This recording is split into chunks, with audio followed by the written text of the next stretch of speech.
السلام علیکم ورحمۃ اللہ وبرکاتہ۔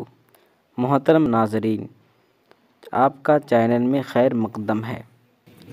صدقوں کی فضیلت میں سے ایک فضیلت کہ کس طریقے سے صدقہ ہوتا ہے۔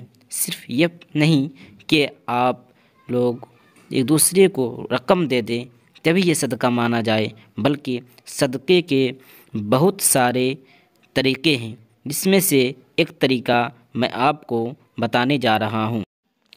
حضرت انس ابن مالک رضی اللہ عنہ سے مروی ہے کہ نبی کریم صلی اللہ علیہ وسلم نے فرمایا، جب کوئی مسلمان درخت لگائے اور اس سے کوئی انسان یا جانور کھائے تو وہ لگانے والے کی طرف سے وہ صدقہ ہوتا ہے، یعنی جس شخص نے اس درخت کو لگایا ہے وہ اس کی جانب سے صدقہ ہوتا ہے، چاہے اس کے ذریعے سے انسان کھائے یا جانور۔